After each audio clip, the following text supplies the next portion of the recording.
Bismillahirrahmanirrahim. Assalamualaikum warahmatullahi wabarakatuh. Hari ini kita mempelajari georeferensi, rektifikasi, dan digitasi poin. Argis part 4 untuk mata pelajaran Sistem Informasi Geografis, kompetensi keahlian Geomatika SMK oleh saya, Meti Rusilawati, SMK Negeri 4 Pontianak.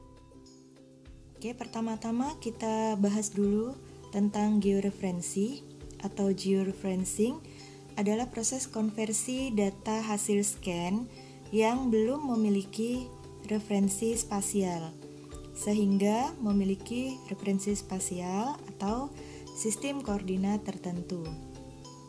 Syarat peta hasil scan yang bisa dilakukan georeferencing adalah harus memiliki garis atau titik koordinat minimal 4 titik koordinat. Rektifikasi yaitu pengingkatan data raster yang sudah memiliki sistem koordinat tertentu. Proses ini akan menghasilkan file raster baru dengan format TIFF. Digitasi secara umum dapat didefinisikan sebagai proses konversi data analog ke dalam format digital.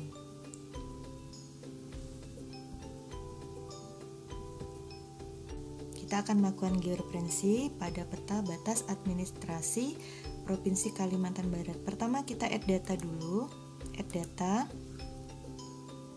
Kemudian kita input data yang akan kita lakukan georeferensi.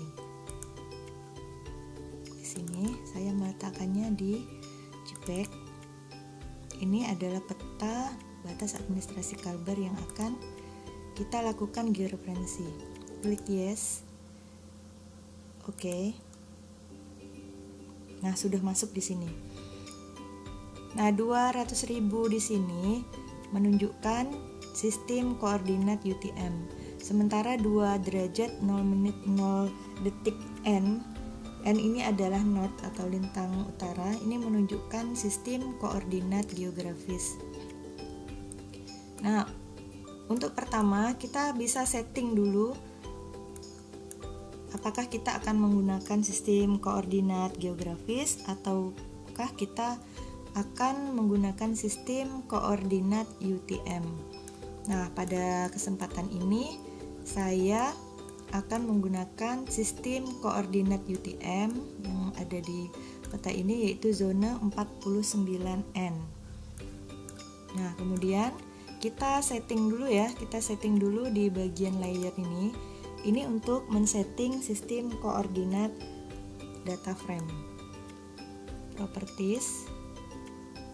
Oke, kemudian kalau kita belum meletakkan di favorit, kita pilih di sini projected, kemudian UTM, kemudian kita pilih Argis 84 Northern, kemudian kita cari yang 49N. Kebetulan posisi yang akan kita georeferensikan ini berada di zona 49N. Oke.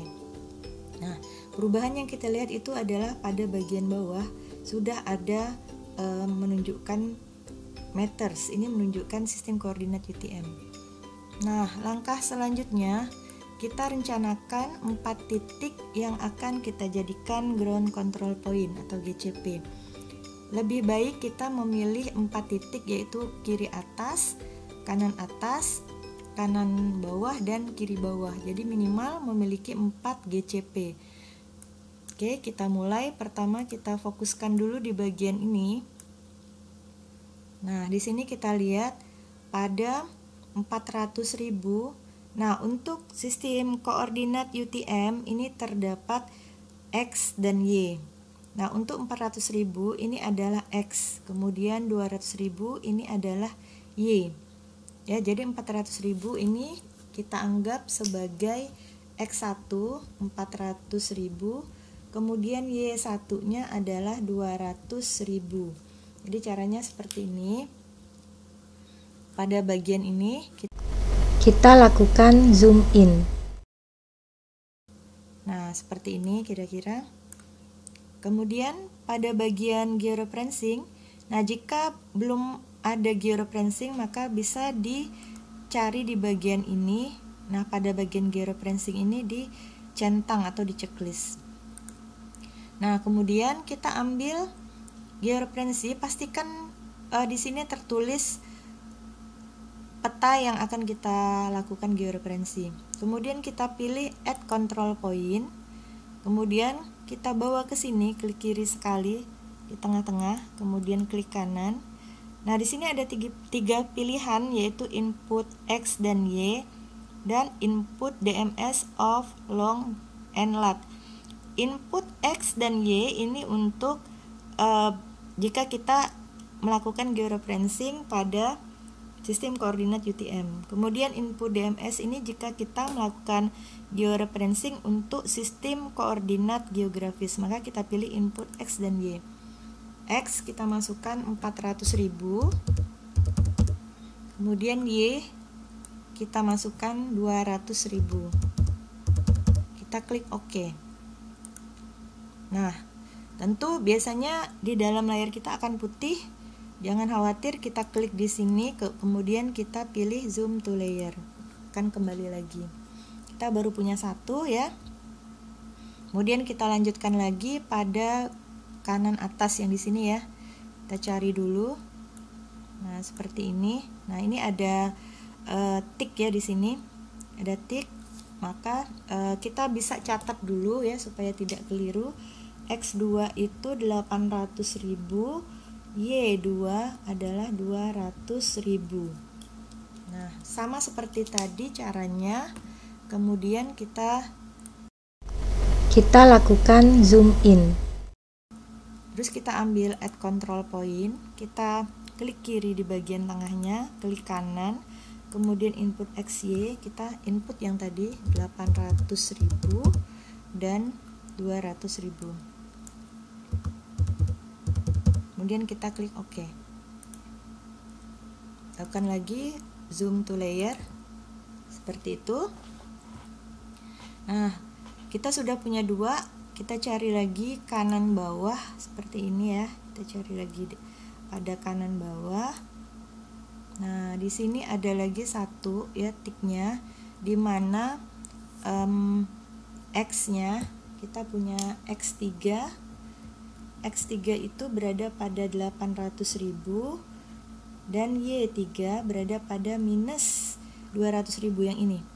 Minus 200.000 dan 800.000. Minus 200.000.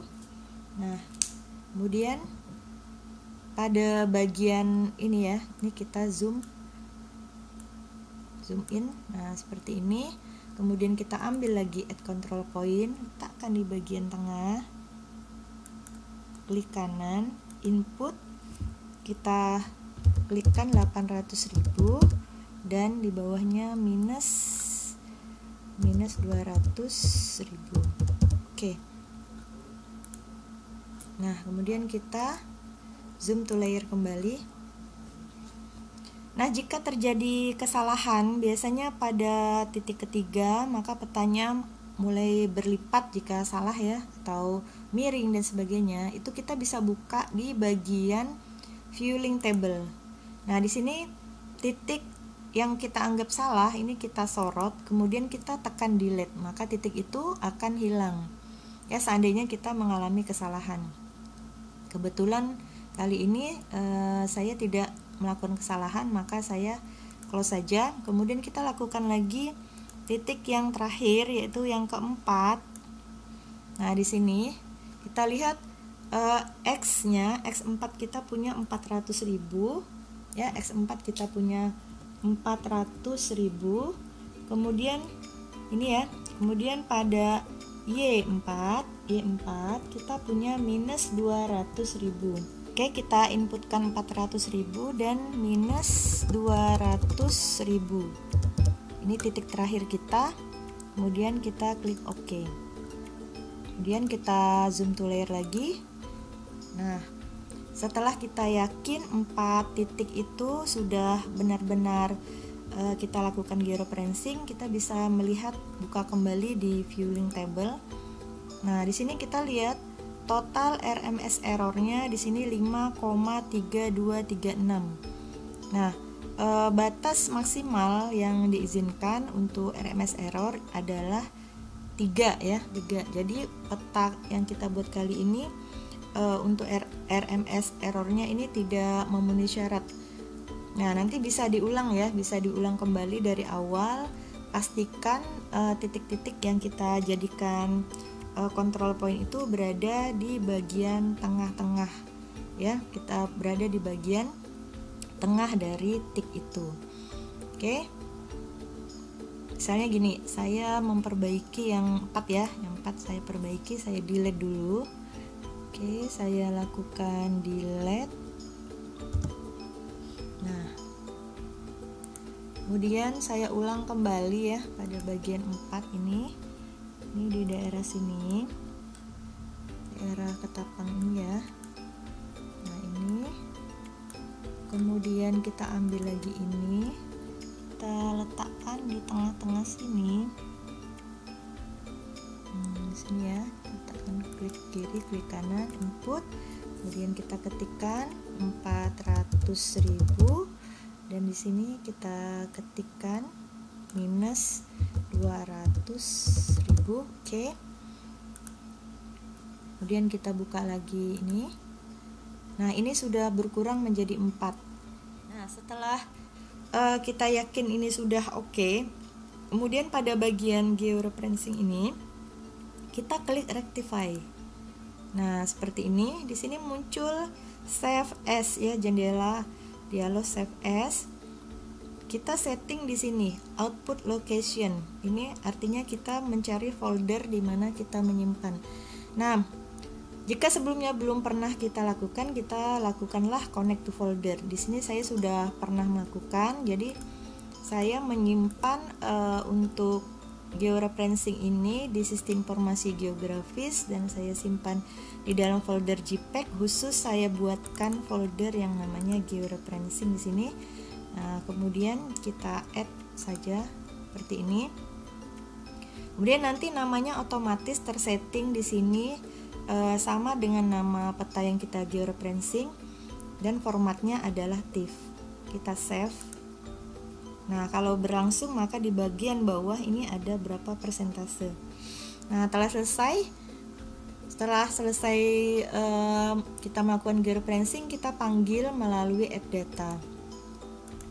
Dimana kita letakkan, saya tadi meletakkan di sini. Nah, ini sudah muncul peta batas admin Kalbar 1 TIFF. Ini berarti saya lakukan georeferencing pertama kali pada peta ini, kemudian kita add. Oke. Nah, setelah kita dapatkan TIFF-nya, yang ini bisa kita remove saja. Nah, gini caranya kita sudah melakukan georeferencing.